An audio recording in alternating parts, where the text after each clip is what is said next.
RFM Midi. RFM Midi.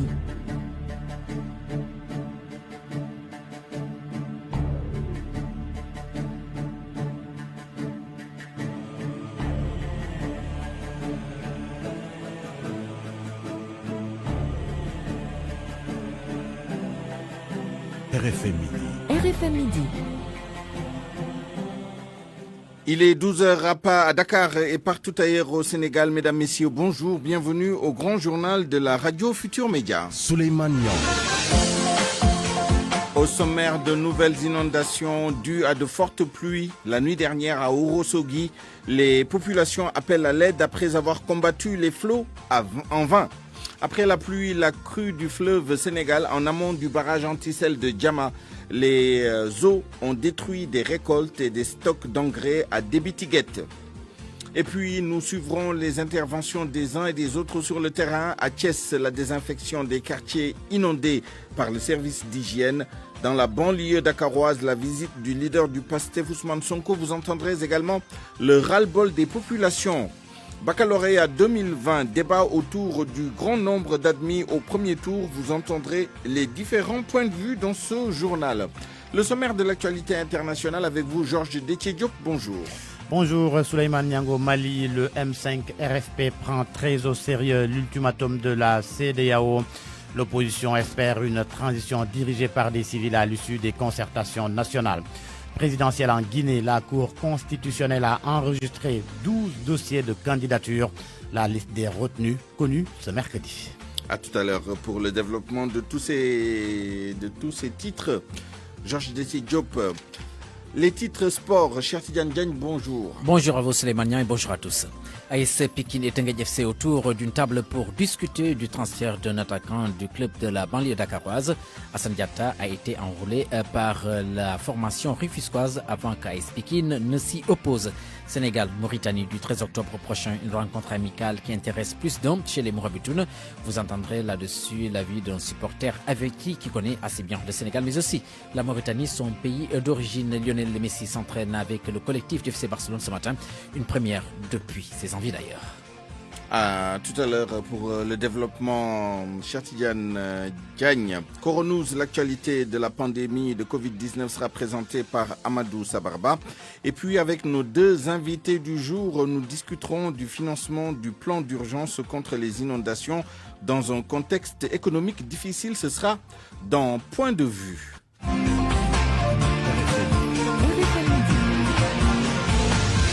Souleymane Niang. Je vous le disais donc dans les titres, il a beaucoup plu hier soir à Ourossogui dans le département de Matam. L'eau a envahi les maisons et les populations se sont crânement battues pour évacuer les eaux des domiciles, mais en vain. Reportage Ali Bandelnian. Ils ont passé la nuit à la Belle Étoile, ces habitants de plusieurs quartiers de la ville de Ourossogui. Les fortes pluies tombées hier soir ont envahi les habitations. De Mango à Dar es Salaam, la nuit a été très longue. Sous les fortes pluies, des jeunes sont sortis en masse pour tenter d'ouvrir des brèches, espérant faciliter l'évacuation des eaux de ruissellement, mais en vain. Témoignage de ce jeune, Mamadou Niang, interrogé sous la pluie. Le problème d'inondation, vraiment on est un peu fatigué avec ce lot-là. Vraiment, bon, ça nous perturbe beaucoup. Bon, on n'arrive pas à dormir, on n'arrive pas à rien faire. Bon, on a fait tous les moyens, tous les possibles que notre parent puisse dormir un peu, mais on n'a pas une autre solution que ça. Bon, c'est pour cela tous les jeunes du quartier, nous sommes réunis ici pour essayer de trouver une solution. Bon, on est là. C'est le problème du goudron qui descend vers de Welma Plaisir. Bon, on ne peut pas même passer que... on dit les autorités qu'ils nous doivent nous aider. Surtout le monsieur le maire, on le doit lui aider. S'il vous plaît. Les maisons restent encore sous emprise des eaux de ruissellement. Seulement, depuis ce matin, l'administration locale a déployé une motopompe et un engin de l'entreprise chinoise en charge des travaux de réalisation de la RN2, mise en cause d'ailleurs dans ces inondations. Des sinistrés qui attendent toujours l'assistance nécessaire. Matam, Ali Bandelnian, RFM. Après les inondations dues aux pluies abondantes de cette année, parlons maintenant de la menace de crue du fleuve Sénégal. Hier, c'est Matam qui était à quelques centimètres de la côte d'alerte. Ce matin, le plan d'eau est encore monté de 3 centimètres. À Bakel également, la côte d'alerte se rapproche dangereusement. L'eau est montée à 9,52 mètres pour une cote d'alerte fixée à 10 mètres. Information du bulletin hydrologique de ce mercredi 9 septembre publié par la brigade hydrologique de Saint-Louis du ministère de l'eau et de l'assainissement. Justement, les fortes pluies et la crue du fleuve en amont du barrage de Diama ont détruit des récoltes de riz destinées au remboursement des crédits, en plus de 550 tonnes d'engrais stockés par les producteurs des villages de Débit-Tiguet. Les responsables de l'Union estiment que l'ouverture des vannes provenant de l'affluent du fleuve Sénégal, notamment le Djoudj, qui a donné son nom d'ailleurs au parc, ont contribué à renforcer leur inaccessibilité. Ces producteurs ne veulent pas être oubliés par les mesures de soutien prévues par le plan Orsec. Mohamed Nabissila. Les fortes pluies et l'ouverture de vannes du marigot de Djoudj par les responsables du parc ont aggravé la situation dans les villages de Débit-Tiguet. De l'engrais et des récoltes ont été perdus, selon Cherkan, le président de l'Union des producteurs de Débit-Tiguet, d'où l'appel lancé au président de la République qui a déclenché le plan Orsec. Parc national des oiseaux de Djoudj bu ñu ko woon mu gënaat yokk ndox ma lenn ci sunu remboursement bu ñu dencoon sax ci magasin fa. L'un des affluents du fleuve Sénégal, notamment le Djoudj, a été ouvert par les responsables du parc. C'est ce qui a aggravé un peu la situation de Débit-Tiguet après la pluie. Nous avons perdu de l'engrais qui était stocké ici pour la deuxième dose et aussi une partie des remboursements de notre crédit qui était stocké. C'est ce qui a aggravé nos difficultés. Nous demandons aux autorités, notamment au président de la République, pour ne pas être oubliés dans le cadre du plan Orsec. Nous avons besoin d'aide ici à Débit-Tiguet.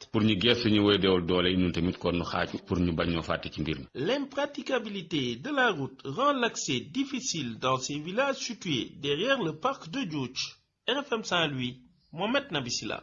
Autre cause alléguée des inondations, les infrastructures en cours. Ici à Dakar, l'APIX rejette toute responsabilité dans les inondations notées dans la banlieue dakaroise. Les sinistrés indexent les travaux du TER, le train express régional, et accusent donc ces travaux d'être à l'origine du calvaire qu'elles vivent ces populations. Mais le directeur de l'environnement et de la libération des emprises du projet TER à l'APIX évoque plutôt le défaut d'assainissement dans ces zones. Yatmadiei est interrogé par El Haj Ndiogoudjena. L'APIX, dans son intervention au niveau de ces zones, s'appesantit effectivement sur la dimension ferroviaire de l'ouvrage et à côté prend en charge toutes les eaux qui sont au niveau de la plateforme et qui sont acheminées dans les canaux dédiés.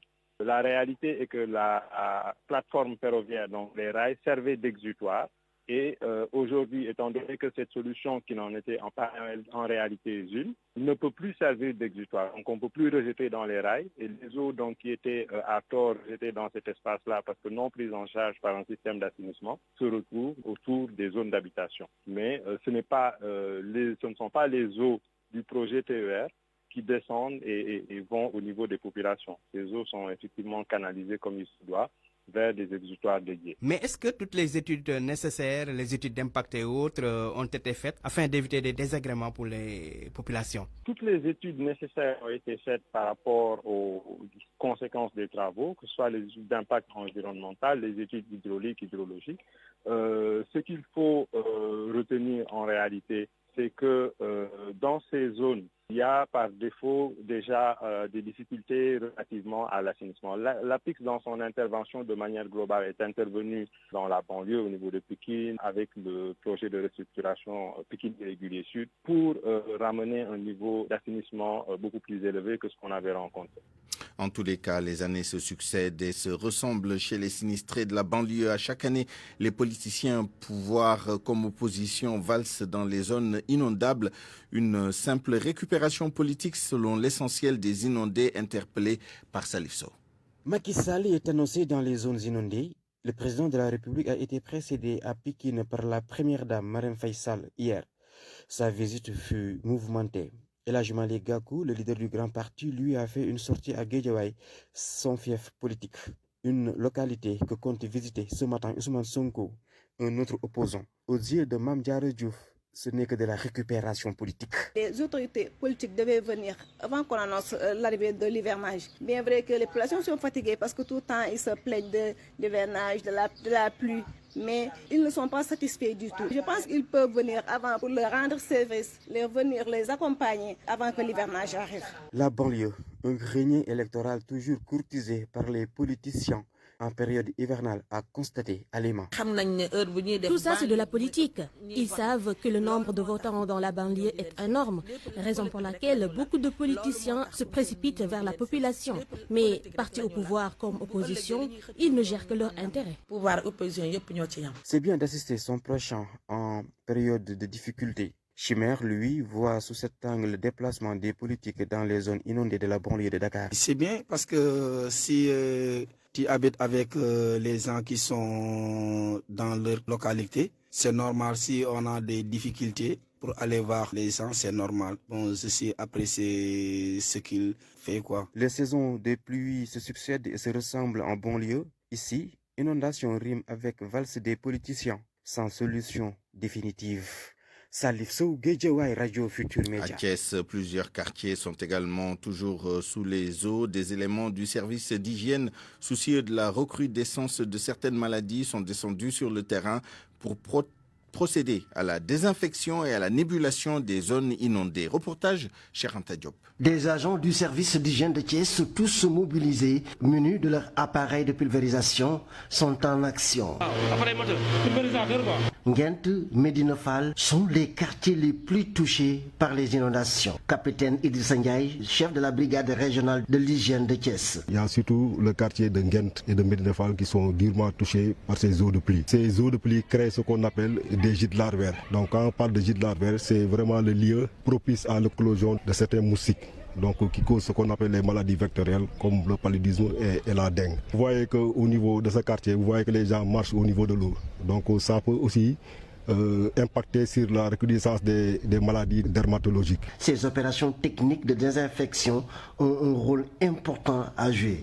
Donc c'est compte tenu de ces effets que la brigade régionale de l'hygiène de Thiès a entamé des activités techniques qui va jouer aussi sur la densité des moustiques. Une belle initiative saluée aussi bien par le délégué de quartier de Nguent que l'infirmier chef de poste de la localité. On remercie le service d'hygiène vraiment parce que vous avez vu Nguent, comment il est. Vous avez vu le cage de santé, le poste de santé. Vous avez vu le pont. Il y a beaucoup d'eau, tout est possible. Trop de moustiques. Des kits d'hygiène ont été distribués aux familles impactées. Cela va permettre aux populations de faire la promotion de l'hygiène au niveau des domiciles. RFM Thiès, Cheikh Anta Diop. Et pour être complet sur ce sujet, un mot sur le plan d'urgence contre les inondations présenté hier par le chef de l'État à l'issue d'une rencontre sur la question. Le maire de Djidé Thiaroye Kao propose que les fonds du dit plan soient confiés au comité de suivi du fonds Force Covid-19 pour en garantir la transparence. Il demande aussi que les éléments du génie militaire viennent en renfort aux sapeurs-pompiers. Cherdien était l'invité d'RFM Matin. Il a annoncé un budget de 10 milliards.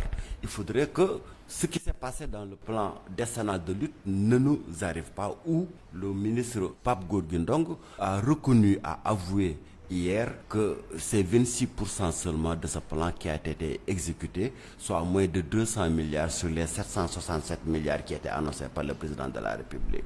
De notre côté, donc, ces situations d'urgence sont propices à une évaporation rapide, une dilapidation de ces fonds à travers donc des procédures de marché qui vont être dévoyées. Cela signifie qu'il faut aujourd'hui que nous mettons des règles de transparence pour la gestion de ces fonds. Et je propose que les missions du général François Ndiaye dans le cadre donc de la gestion des fonds de force Covid soient étendues à ces 10 milliards pour que les Sénégalais puissent être rassurés que les 10 milliards annoncés par le chef de l'État vont être effectivement mobilisés et que les dépenses y afférentes vont se faire dans les conditions de transparence requises. Les services des sapeurs-pompiers sont très très démunis et ne sont pas suffisants ni en nombre ni en matériel. Et je souhaiterais que les services de génie militaire, dans le cadre donc du concept armée-nation, puissent être mobilisés pour appuyer le travail que vont faire les sapeurs-pompiers. RFM, fréquence de modulation 94.0, la radio en puissance. Le reste de l'actualité avec les riverains de la station Badalo à Dalifort sommet de quitter les lieux demain jeudi, mais ils s'opposent à leur déguerpissement et demandent une dérogation. Écoutons un de ces riverains de la station Badalo, Pape Iboudiao. Le préfet est venu, jeudi passé, il a donné un délai de une semaine, même pas, pour dire à la population, ils vont s'en aller ici parce qu'ils doivent utiliser cet espace. Mais la population s'est trouvée que le délai est assez court et qu'il y a des gens qui sont des pères de famille, des mères de famille, qui se débrouillent, tout leur bien se trouve ici, ils travaillent ici, tout leur matériel. Venir du jour au lendemain, les déménager automatiquement, c'est quelque chose de dramatique. Je pense que ça, il faut l'utilité étatique, alléger ça pour donner au moins les gens 2 mois, au moins après l'hivernage pour pouvoir quitter les lieux. Mais c'est assez compliqué à l'heure actuelle. C'est ça, quoi. On demande une dérogation, au moins jusqu'à après l'hivernage. C'est l'hivernage pour pouvoir prendre le temps de faire quitter. Parce que il y a les inondations et tout ça. Ils ne peuvent pas venir dire des gens de quitter les lieux. Ils vont déposer leur bagage. Il y a des mères de famille. C'est dramatique. On demande une dérogation, quoi. C'est possible. Bac 2020, les bugs et la polémique. 15 candidats du centre Malik Guiriguey de Tchadjaï, affichés admissibles avant de recevoir un SMS signifiant qu'ils sont ajournés finalement. Les parents de ces élèves dénoncent cette affaire, mais les responsables du centre d'examen parlent d'erreur d'affichage. Abdourahmane Diallo. Ces 15 élèves n'ont eu que 24 heures pour savourer leur admission au second tour du baccalauréat avant de recevoir un SMS leur signifiant qu'ils ont été ajournés dès le premier tour. Leurs parents dénoncent. Ce qui s'est passé est que le lundi, le centre Malik Guiriguey, jury 1220, avait affiché des résultats du baccalauréat 2020. Les élèves sont partis à l'école et ont trouvé leur nom sur les listes. Alors, ce qui est maintenant surprenant est qu'un nombre de 15 élèves de la série S2 qui avaient déjà vu leur nom sur les listes ont été envoyés des SMS tard la nuit du lundi disant qu'ils n'étaient pas admissibles mais plutôt ajournés. Maintenant, je parle au nom de tous les parents d'élèves pour que la chose soit plus claire parce que nos élèves doivent subir l'épreuve du second tour qui se passera le jeudi. Les responsables du centre Malik Guiriguey de Tchadjaï 2 essayent d'expliquer leur version. Selon eux, il y a eu erreur d'affichage. Au lieu de mettre la liste des ajournés au tableau qui a l'en-tête ajourné, ils ont mis cette liste au tableau admissible au second tour. Selon eux, il n'y a pas eu de problème avec le logiciel. Ces 15 élèves du jury 1220 sont ajournés. N'empêche, les parents et les 15 élèves du centre Malik Guiriguey de Tchadjaï attendent la décision finale des autorités académiques. RFM Bourg, Abdourahmane Diallo. Toujours à propos des résultats de l'examen du baccalauréat 2020, le débat s'installe autour du taux d'admission dès le premier tour. Si du côté de certains syndicats d'enseignants, l'on parle de manœuvres indignes de l'État pour faire passer le maximum de candidats, position que le ministère de l'Éducation nationale n'arrive pas à digérer. La société civile s'est invitée aussi dans le débat. Koumba Sandiane Faye. Numéro 87 235, Cornelia Manuela Diédiou. Mention assez bien, numéro 87 366, El Hadj Saloum Fall. Ils sont admis d'office. Résultat, baccalauréat 2020, des taux de réussite déjà satisfaisants.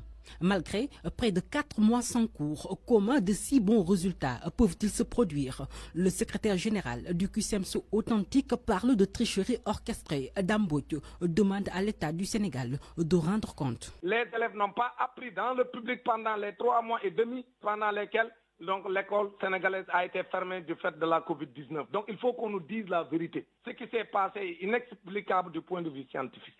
On ne peut pas tricher avec l'éducation parce que tout va nous retomber sur la tête, nous les Sénégalais. Des accusations que le ministère de l'Éducation nationale digère mal.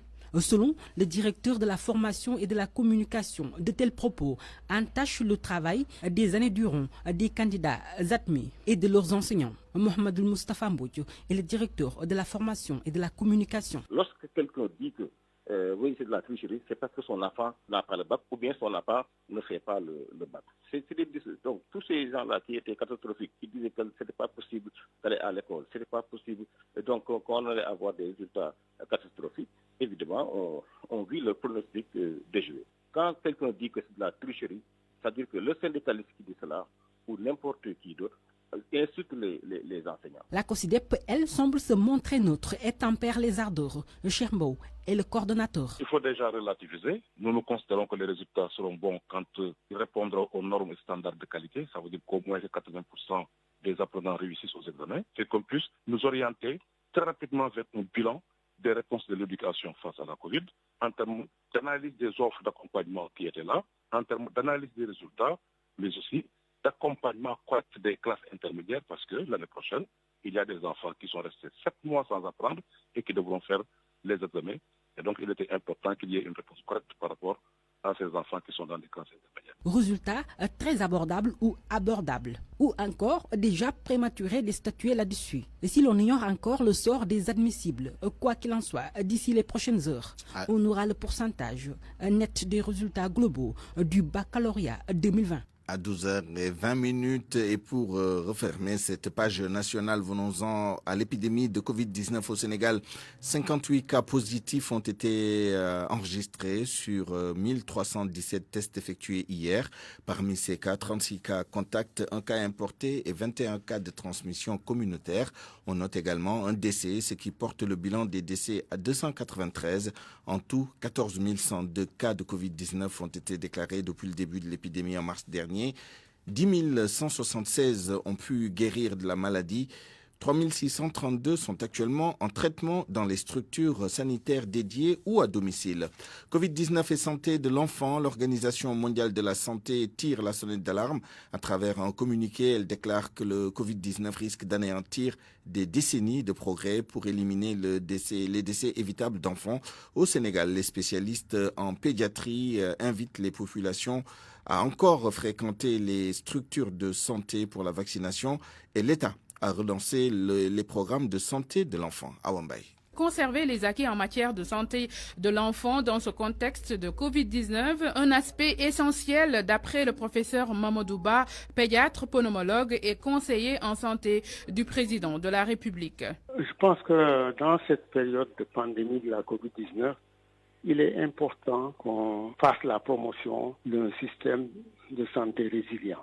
Et pour cela, il est important pour nous de maintenir les acquis déjà obtenus, notamment concernant la réduction de la mortalité maternelle, la réduction de la mortalité infanto-juvénile et même le contrôle de certaines maladies évitables par la vaccination. La Société sénégalaise de pédiatrie a très tôt compris que les conséquences néfastes de la pandémie de Covid-19 allaient s'étendre jusqu'au programme de vaccination et avait sensibilisé en ce sens, d'après son secrétaire général, le docteur Jean-Baptiste Diouf. Les affections néonatales et les maladies évitables par la vaccination occupent une place importante dans les causes de décès chez les enfants. Or, avec la pandémie de la Covid-19, les établissements de santé et les services de vaccination particulièrement ont connu une baisse de fréquentation. Ceci risque effectivement d'entraîner une flambée de quelques épidémies dues à des maladies qui avaient presque disparu avec la vaccination. Donc cette situation, nous, sociétés savantes, société sénégalaise de pédiatrie, ainsi que d'autres sociétés dans le monde, l'avions senti très tôt. Et en ce sens, nous avions beaucoup communiqué. Et Dr Diouf propose ceci. Donc ce qu'il faut actuellement, c'est une relance de tous les programmes prioritaires de santé, surtout les programmes ayant trait à la santé et à la survie de l'enfant. Et je pense qu'il y a des directives ministérielles qui sont établies dans ce sens. Le professeur en pédiatrie Mamadou Ba invite donc les populations à fréquenter encore les structures de santé, même en cette période de pandémie. Il faudrait qu'on invite les populations à conduire les enfants dans les centres de santé, dans les postes de santé, dans les hôpitaux pour bénéficier encore des soins et pour bénéficier encore des vaccins. Le vaccin, est gratuit au Sénégal, il est efficace et il n'a presque pas d'effets secondaires. Donc je pense que ça, c'est un message fort qu'il faut adresser aux populations. La vaccination, un élément clé pour la santé et le bien-être de l'enfant, et au Sénégal, le taux de couverture a atteint plus de 90%. Et si on y prend garde, le Covid-19 risque de fragiliser. C'est acquis. RFM. L'actualité internationale. Georges Diop, rebonjour. Rebonjour Souleymane. Au Mali, le M5 RFP réagit à l'ultimatum de la CEDEAO. La CEDEAO avait donné un ultimatum à la junte au pouvoir pour confier la transition à des civils avant le 15 septembre. Les responsables du M5 RFP en tiennent compte, d'autant que l'embargo contre le Mali affecte durement le pays et cela peut avoir des conséquences pour la junte. Mohamed Salia Touré, membre du comité stratégique du M5 RFP. Le M5 RFP prend très au sérieux cet ultimatum et souhaite effectivement qu'il y ait un dénouement rapide allant dans le sens de la mise en œuvre des recommandations ou des suggestions que la CEDEAO a formulées lors de son 57e sommet à Niamey. Bon, le Mali est dans une situation très fragile, économiquement très fragile. Cet embargo, depuis quelques semaines, depuis le coup d'État, maintenant, le pays a perdu près de 60 milliards. Les caisses de l'État sont déjà vides. Et je vous rappelle que les avances sur le paiement des impôts pour 2021 ont été déjà consommées au titre des grandes entreprises. Donc, on ne peut pas se donner le luxe d'ignorer cet ultimatum et aller dans le sens de que cet embargo persiste encore sur notre pays, parce que si ça continue le mois prochain, et même les salaires, on ne pourra pas les faire. Et l'opinion risque de se retourner à la fois contre le M5 RFP, mais aussi contre le CNSP. Et je crois que c'est une menace qui est prise, un ultimatum qui est pris très au sérieux au niveau du M5 RFP. Et nous espérons qu'à l'issue de ces consultations que nous abordons à partir de demain, on trouvera une solution allant dans le sens de l'installation d'une transition civile, notamment avec un président et un premier ministre civil comme le souhaite la CEDEAO. Pour le pays, bien sûr. Il faut le faire pour le pays. Georges, en Guinée, le dépôt des candidatures pour la présidentielle s'est terminé hier à minuit. 12 candidatures ont été déposées. 12 candidats plutôt ont déposé leur dossier à la Cour constitutionnelle. 10 hommes et 2 femmes.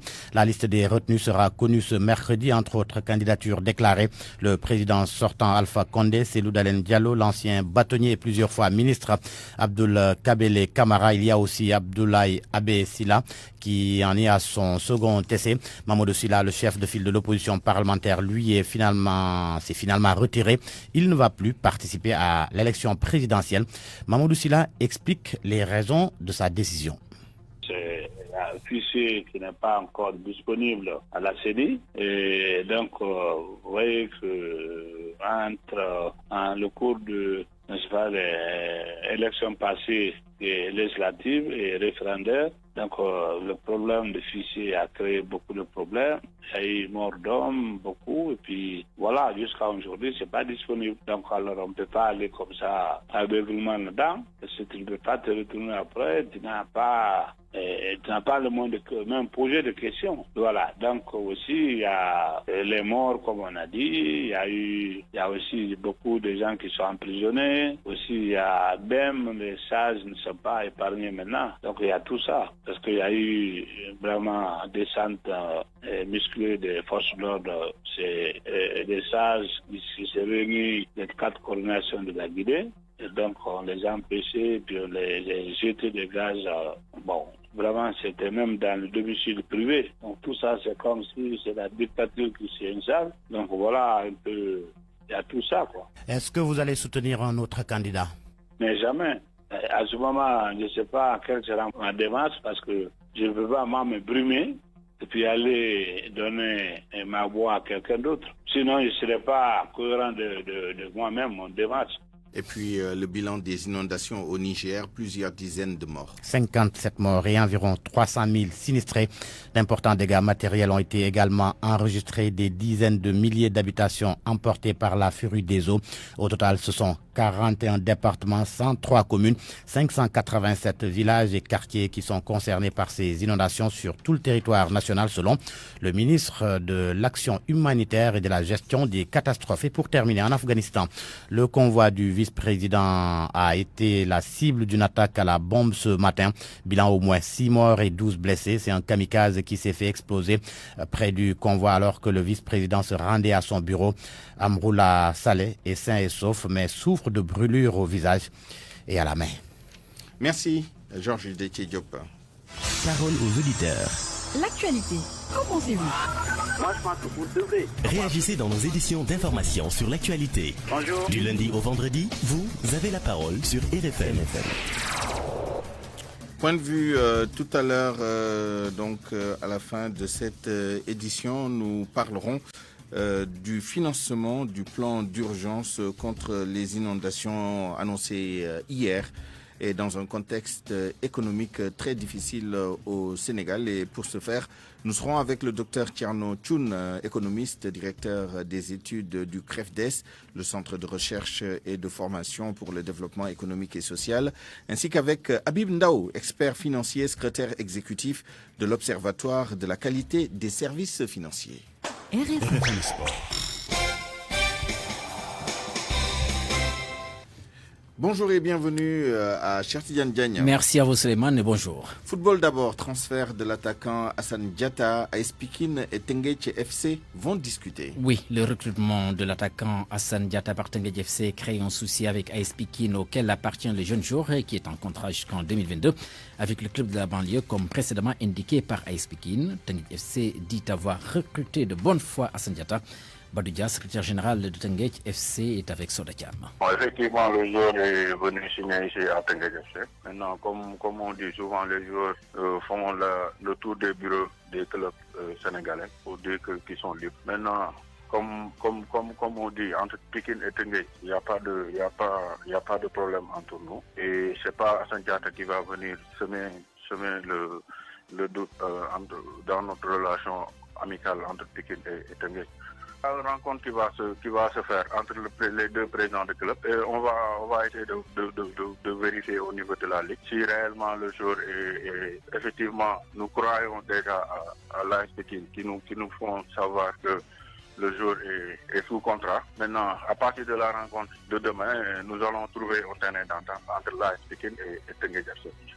Voilà, donc rencontre prévue demain pour essayer certainement d'arrondir les angles, mais aussi essayer de voir si ce transfert s'est fait en toute légalité avec ce joueur Hassan Diatta, qui est donc un excentré qui a quitté donc AS Pikine pour Teungueth FC Suleiman. Sénégal-Mauritanie en match amical le mois d'octobre prochain, ça fait saliver. Oui, ça fait saliver du côté de Nouakchott pour cette double confrontation prévue donc au mois d'octobre prochain. Le 9 octobre, les Lions croisent en match amical d'abord à Rabat, le Maroc. Puis le 13 du même mois, ce sera au tour de la Mauritanie de se mesurer à Sadio Mané et compagnie. Lions de la Teranga contre Mourabitoun, une confrontation entre voisins au goût assez particulier pour Modignan Di Toldo, l'un des Mauritaniens le plus sénégalais, aussi supporter de Diambar de Sali. Il est aussi manager sportif et agent de jour. Nous l'écoutons des propos requis par Abadiedou. Ça sera une rencontre spéciale et à saveur exceptionnelle, je dirais. Même si les deux équipes ne boxent pas sur le même ring, même si l'une dépasse de loin l'autre sur le plan potentiel et sur le plan résultat, je peux dire que ça sera un bon match. Et surtout, quand on sait que beaucoup de nations ont eu des problèmes à trouver un sparring partenaire dans ces conditions de Covid-19 que nous vivons présentement. Ça sera une rencontre, pas comme les autres. Le dernier match officiel en A remonte des années 94. 1-0-0 à Dakar et 1-0 à Nouakchott avec un but de Mamadou Diallo chez Bani. Après, beaucoup de choses se sont passées. Le Sénégal a eu à jouer des finales de Coupe d'Afrique. La Mauritanie a eu à participer à une phase finale de Coupe d'Afrique, à éliminer le Sénégal dans des qualifications de CHAN. Et attendons le jour J pour voir ce que cela va donner. Pour terminer, Chertidiane, des nouvelles de Messi. Après 2 jours d'entraînement individuel, Lionel Messi a retrouvé l'entraînement collectif ce matin. L'FC Barcelone a communiqué sur les réseaux sociaux. Après ses envies de départ, l'attaquant argentin avait annoncé qu'il restait finalement dans le club Blaugrana. C'est bien fini donc cette page des sports. Merci Chertidiane Diagne. Accueillons à présent Amadou Sabarba pour Coronews, l'actualité de la pandémie de Covid-19 à travers le monde. Le laboratoire AstraZeneca met sur pause les essais de son vaccin, c'est à l'issue d'une maladie développée chez un des patients participant aux essais du vaccin expérimental. Les travaux sont suspendus le temps d'une analyse. AstraZeneca explique que cette suspension doit permettre l'examen de toutes les données par un comité indépendant. Le groupe va tenter de faire réaliser cet examen au plus vite pour réduire un maximum tout impact potentiel sur le calendrier des essais. La Commission européenne a annoncé ce mercredi 9 septembre avoir trouvé un accord préliminaire pour obtenir 200 millions de doses d'un potentiel vaccin contre le coronavirus développé par l'alliance germano-américaine BioNTech-Pfizer avec l'option d'en acquérir 100 millions de doses supplémentaires. C'est le 6e accord de ce type conclu par l'Union européenne. Restons toujours en Europe. Les rassemblements de plus de 6 personnes seront interdits à partir de lundi prochain en Angleterre, une mesure supplémentaire pour lutter contre l'épidémie de coronavirus qui enregistre une poussée au Grande-Bretagne, notamment chez les jeunes, a annoncé ce mardi le gouvernement britannique. Les contrevenants risquent une amende de 100 livres sterling, environ 100 € qui sera doublée à chaque récidive jusqu'à un maximum de 3200 livres. Cependant, cette mesure ne concerne pas les ménages de plus de 6 personnes, les écoles, les lieux de travail, les mariages, les funérailles et les sports d'équipe organisés conformément aux consignes sanitaires. La session du Parlement européen prévue la semaine prochaine à Strasbourg en France est annulée. C'est en raison du risque sanitaire trop élevé lié à la pandémie de Covid-19. Les députés européens se trouveront à Bruxelles aux États-Unis. Le nombre de nouveaux cas au quotidien explose toujours. Il s'élève aujourd'hui à 26 374 contaminations recensées ces 24 heures. Le nombre de décès ce jour est de 462, soit 194 037 décès au total. Le coronavirus continue de grimper au Japon avec 378 nouveaux cas de contamination, dont 14 décès en 24 heures. Le Japon prévoit d'assouplir à compter du mois prochain les restrictions pour le retour des ressortissants étrangers. En Afrique du Sud, le PIB s'est effondré de 51% au deuxième trimestre de cette année. Une situation due au coronavirus. L'Afrique du Sud, pays qui compte le plus de nombre de victimes du coronavirus sur le continent. Lueur d'espoir sur le traitement plasma en Égypte, un traitement qui consiste à prélever les anticorps sur les personnes ayant été contaminées. En Algérie, on observe une tendance à la baisse des nouveaux cas de contamination. On dénombre ce mercredi 9 septembre 285 nouveaux cas, dont 9 décès. Selon The Coronavirus App, on recense plus de 27 millions de cas dans le monde et passe la barre de 906 000 décès dus au coronavirus. RFM, la presse du jour. On retrouve Georges Détié-Diop pour la revue de la presse de ce mercredi 9 septembre 2020. La riposte du chef de l'État face aux inondations causées par les fortes pluies du week-end. 10 milliards de francs CFA décaissés, dont 3 en cash transfert comme secours aux sinistrés.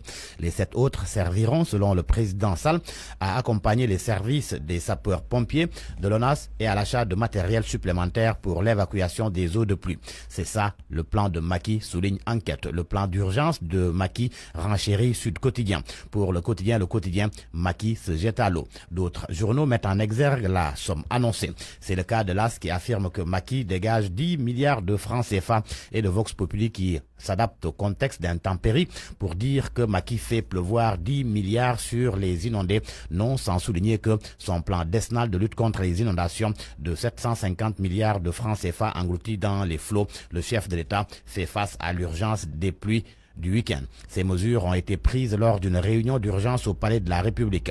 L'Observateur livre les détails de la dite réunion et la vérité sur les 10 milliards annoncés. Selon l'Obs, l'appui d'urgence n'est pas entièrement constitué de ressources financières. Les 10 milliards intègrent 1500 tonnes de riz déjà disponibles dans les magasins du commissariat à la sécurité alimentaire et provenant d'une aide du Japon.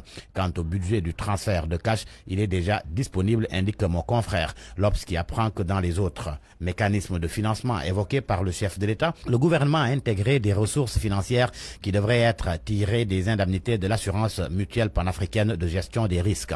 En tous les cas, pour Tribune, Macky déverse 10 milliards d'alibis. Et pour cause, le journal écrit que dans sa déclaration, le président a fermement pris parti en faveur du programme décrié de lutte contre les inondations chiffré à 766 milliards de francs CFA.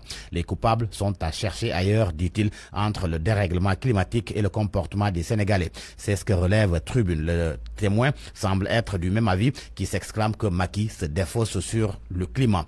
Il accuse les changements climatiques et a défendu bec et ongle son plan décennal de lutte contre les inondations qui a englouti 750 milliards de francs CFA. Source à lui n'a pas retenu grand-chose de la déclaration du chef de l'État. Le titre qui barre la une du journal le prouve à suffisance. Macky dit tout sauf l'essentiel. La raison, selon Source A, il n'y a eu aucune explication sur les milliards du plan décennal de lutte contre les inondations, en plus du refus d'assumer l'échec de son régime. Au chapitre des réactions après la déclaration du chef de l'État, dans les Échos, Birahim Seck du Forum civil confie que c'est déplorable que le chef de l'État brandisse toujours l'arme de l'argent et de la nourriture pour apaiser la colère des populations. Dans Vox Populi, il parle de constat de la faillite de l'État à gérer les inondations. Le journal relève aussi son propos selon lequel il est injuste d'accuser les populations et les changements climatiques. Le peuple sénégalais ne mérite pas ce mépris. Le coronavirus à présent, avec cette enquête sur la nouvelle stratégie du ministère de la Santé. Une enquête sur le deal des tests Covid. En effet, l'observateur constate que depuis quelques semaines, le bulletin journalier du ministère de la Santé affiche une étonnante tendance baissière du Covid-19 au Sénégal. Seulement, l'Obs se pose la question de savoir si cette situation reflète la réalité de la maladie. Le journal a mené donc l'enquête et fait état d'une omerta des laboratoires et d'aveux du ministère de la Santé. À la une de l'info, interdiction de circuler à Dakar à certaines heures, grogne des camionneurs contre la mesure. Selon l'info, des remous risquent d'être notés dans le secteur des gros porteurs. Ces routiers ne sont pas d'avis avec la décision du gouverneur de Dakar qui limite les heures de mobilité. Les transporteurs maliens, quant à eux, jugent le laps de temps juste pour assurer le circuit entre le port et le dépôt malien situé à la ZAC de Mbao. Les sports pour terminer, Edouard Mendy en passe de rejoindre Chelsea. Selon Record, un accord est trouvé pour le gardien de but des Lions et de Rennes en France. Chelsea casque 18,2 milliards de francs CFA. Qu'en est-il du cas Ismaïla Sarr? Stade nous apprend que Liverpool est prêt à signer l'attaquant des Lions avant le 5 octobre. Seulement, ajoute le journal, Watford réclame finalement 36 milliards de francs CFA. Toujours dans le journal Stade, le match Maroc-Sénégal à Rabat compromis. En cause, la recrudescence du coronavirus. Selon le journal Stade, les Lions de l'Atlas se préparent à un stage en Europe. À vos kiosques et bonne lecture. Point de vue. Regard croisé sur l'actualité du jour. 12h41, bienvenue à Point de vue dans un contexte économique très difficile marqué par une récession à l'échelle mondiale et une crise sanitaire. Comment financer le plan d'urgence contre les inondations annoncé hier par le président de la République, le président Macky Sall? Question au centre de ce point de vue que nous allons poser à nos deux invités. D'abord, le docteur Thierno Thioune, économiste directeur des études du CREFDES, le Centre de recherche et de formation pour le développement économique et social. Docteur Thierno Thioune, bonjour. Bonjour Suleiman. Autre invité, non le moindre, M. Habib Ndao, expert financier, secrétaire exécutif de l'Observatoire de la qualité des services financiers. M. Habib Ndao, bonjour. Bonjour. Alors je reste avec vous justement pour vous poser simplement la question. Avec toutes les ressources mobilisées, avec les bailleurs de fonds, les réaménagements budgétaires qui ont été effectués ces derniers mois dans le cadre de la riposte au Covid-19, est-ce que le gouvernement sénégalais a encore des marges de manœuvre pour financer tout ce que requiert justement la lutte contre les inondations? Comment l'État du Sénégal va-t-il faire pour trouver l'argent pour faire tout ce qui a été annoncé par le chef de l'État et plutôt par le plan décennal? Je vous remercie. Je profite de cette antenne pour me solidariser des sinistrés à l'occasion de ces fortes pluies, des pluies trentennales qui se sont tombées sur l'étendue du territoire. Et à ce niveau, je voulais préciser une chose, c'est que l'administration sénégalaise est habituée à la gestion des catastrophes, des inondations. Si mes souvenirs sont bons, 2008, on a eu à lancer le plan Orsec, 2009, 2012, 2016. Donc, on est à une 5e exécution d'un plan de secours, d'un plan d'organisation de secours qu'on appelle communément Orsec. Bon, le gouvernement prévoit dans son budget beaucoup de rubriques, notamment dans le domaine des secours, des calamités, des catastrophes. À cela, ça c'est à l'intérieur du budget. À cela, le Sénégal est évidemment membre donc, de ce qu'on appelle l'African Risk Capacity, qui est la mutuelle africaine de gestion des risques, qui se trouve à Johannesburg. Et nous sommes donc, il y a une mutualisation des risques catastrophiques, perte de récolte, sécheresse, inondation. C'est essentiellement sécheresse qui a été à l'origine, mais bon, plus les inondations. Ce qui fait qu'il y a plusieurs leviers financiers qu'on peut soulever pour pouvoir faire face à ce plan. Ce plan, évidemment, c'est quoi? C'est une réponse rapide.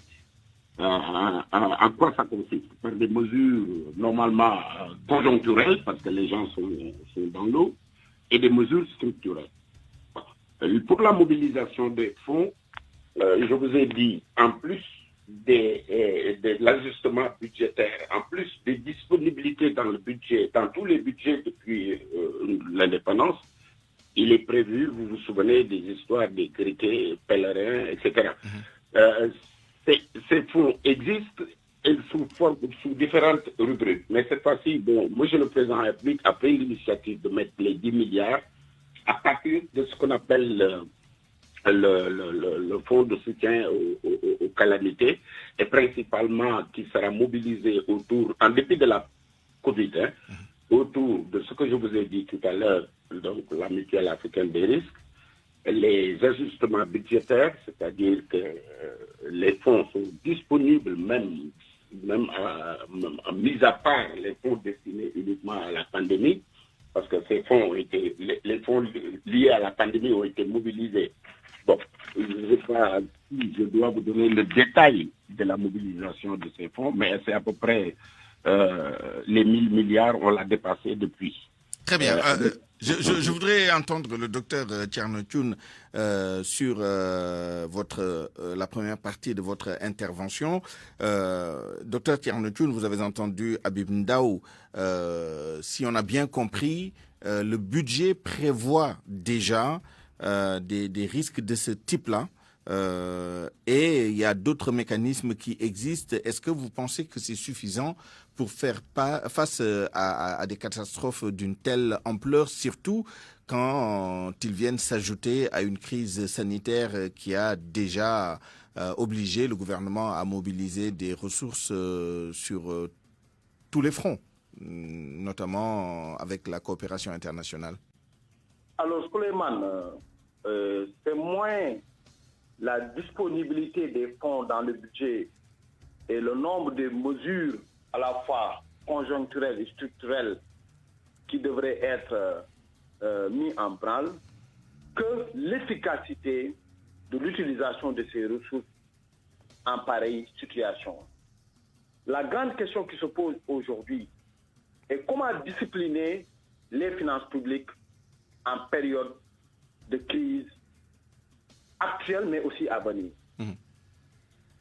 Ce qui se passe aujourd'hui, c'est que le Sénégal, on le sait tous, n'est pas un îlot et dans un espace communautaire dicté par ce qu'on appelle un pacte de convergence et de stabilité qui lui impose un certain norme à respecter en matière de finances publiques, qui a été vu récemment repoussé et prolongé, qui n'est rien d'autre qu'un échec total du point de vue de la stabilité. Ce qui a fait qu'aujourd'hui, vous l'avez posé dans votre première question, quelle est la marge de manœuvre qu'a le Sénégal en pareille situation? En réalité, le Sénégal n'a pas beaucoup de marge de manœuvre, même si cela a été prévu dans le budget. Parce qu'il faut se le rappeler, le budget, c'est à la fois des prévisions de dépenses, mais aussi des recettes.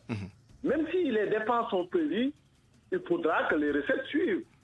Alors qu'aujourd'hui, les finances publiques sont déjà très éprouvées dans la gestion de la COVID-19.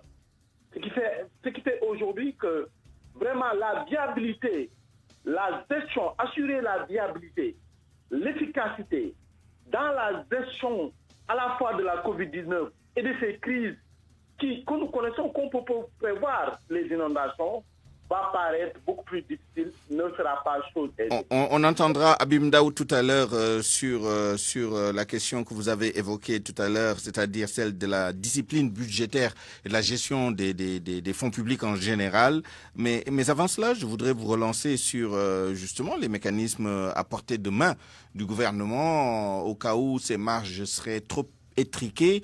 Est-ce que vous anticipez le recours à l'endettement ou à la solidarité internationale, à l'aide internationale, si la situation devait dégénérer, puisque la météo annonce d'autres pluies abondantes dans les jours, semaines à venir?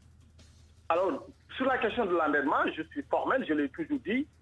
Le Sénégal atteint un niveau encore très élevé. Les marges de manœuvre qui nous restent, ce n'est que 5,4%, parce qu'il y a un plan fondement d'endettement que nous fixe l'UEMOA. Nous sommes à 64,5%, et donc il nous reste peu de marge de manœuvre. Alors c'est pourquoi j'avais compris à l'époque l'appel du président de la République allant dans le sens vraiment de demander l'annulation de la dette. Si par ailleurs, même s'il y a eu quelques repousses d'échéance, la question de la dette est devenue une question très difficile pour les pays comme les nôtres. Très bien. Ce qui nous reste alors, c'est nos ressources internes.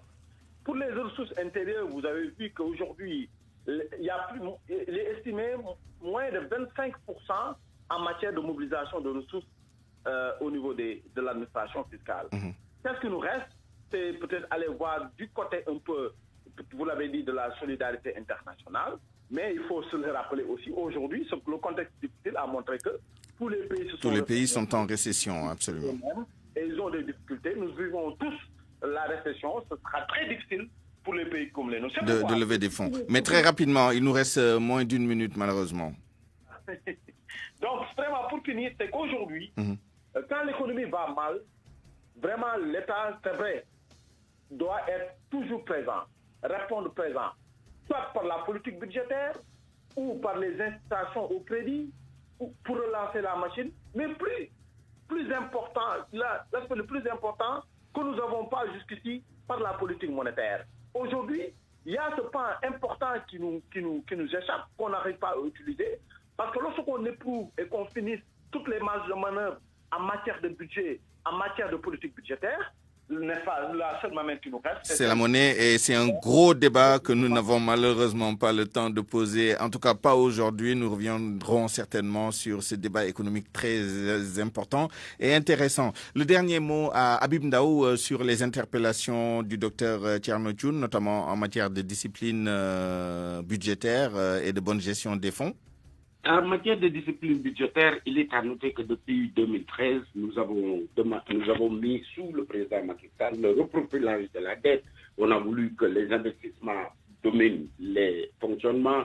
On a prévu des filets sociaux pour permettre, quand on dit filets sociaux, même en période de catastrophe, comme c'est le cas, de prendre sous ces fonds qui ont été budgétisés, qu'on peut mobiliser rapidement en s'ajustant. Comment le gouvernement compte s'ajuster? On l'avait fait lors de la pandémie, c'est-à-dire la suppression des frais d'émission, la mise en veilleuse peut-être des dépenses qui n'étaient pas prioritaires, et éventuellement les dépenses qui ne sont pas... Toutes les dépenses sont urgentes, mais il y a des dépenses... Il nous reste 30 secondes. Et qu'est-ce que vous pensez de la proposition de supprimer certaines institutions budgétivores? Les institutions, si vous prenez l'Assemblée nationale, c'est 16 milliards. Si vous prenez le HCCT, c'est 9 milliards. Si vous prenez le Conseil économique et social, c'est 7 milliards. Le tout ne fait pas plus de 30 milliards. Alors que sur les inondations, on a besoin de beaucoup plus.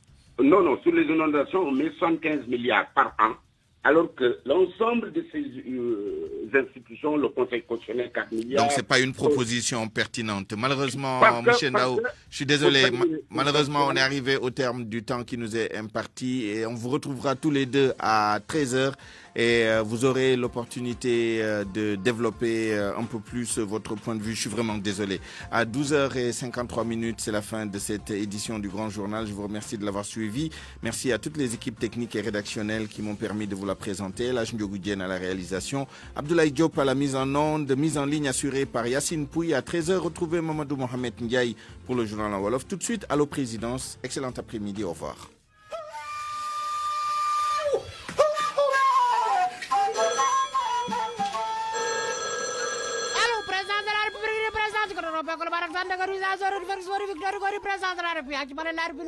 Président de la République.